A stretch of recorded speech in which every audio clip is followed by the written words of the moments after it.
Casi siempre la economía de las naciones viene totalmente conectada con las decisiones que toman nuestros líderes políticos, que los que nos gobiernan muchas veces pueden perjudicarnos como impulsarnos hacia adelante.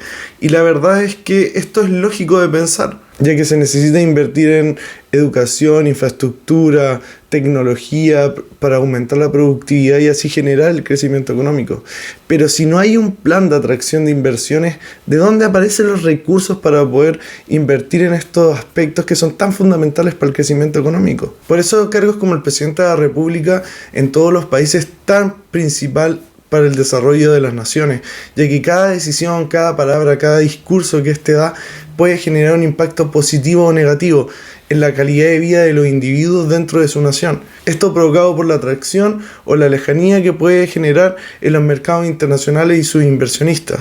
El presidente de la República de Chile, Gabriel Boric, ha tomado muchísimas malas decisiones en ese aspecto, ya que no tiene mano dura con las situaciones de corrupción que se vio en los casos de los convenios. No fue mano dura en el momento de determinar cuáles eran las decisiones que se tenían que adoptar frente a Héctor Yaitul o otras organizaciones como la CAM, ya que el presidente Gabriel Boric, pese a tener un déficit fiscal, está más orientado a aumentar el gasto y los impuestos que reducir el gasto para hacer así una reducción del déficit o desaparecerlo y generar un superávit. Decisiones que uno podría pensar que son sabias, que son lógicas, que si estás en una situación en la que tu nación está en estanflación, la estanflación, para los que no saben, es el fenómeno conjunto del estancamiento económico junto a la inflación. Cuando uno se encuentra con este fenómeno, por lo general uno trata de aumentar la cantidad de riqueza que puede generar el sector privado, ya que eso impacta muchas veces no solamente la inversión extranjera, sino también repercute en las decisiones que toman las pymes, las medianas empresas, las transnacionales, y la gente de pie por lo general es la que paga las consecuencias de las decisiones de nuestros líderes políticos.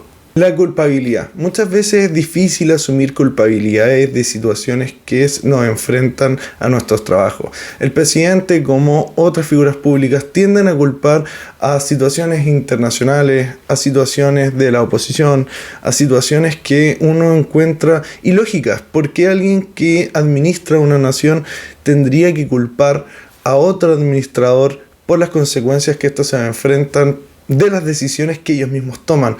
Es ilógico pensarlo, ¿no? ¿Por qué el crecimiento económico después de 30 años se vio estancado si esto no se había dado en situaciones internacionales tremendas? No fue por la pandemia, no fue por las crisis de la guerra ni las crisis humanitarias internacionales. No son los alzas de precio, es la mala administración, la falta de probidad, la falta técnica de tomar decisiones. Esto es lo fundamental de haber elegido a un presidente tan, no quiero ser tan rudo para no decirle inepto, pero deficiente en sus funciones y poco serio, ya que no puede ser que en situaciones internacionales, donde situaciones de Estado, la reputación de Chile están en manos del presidente de la República o de sus empleados públicos, se vea dañada por solamente darse un gusto ideológico. Espero les haya gustado, nos vemos pronto, un besito, hasta luego.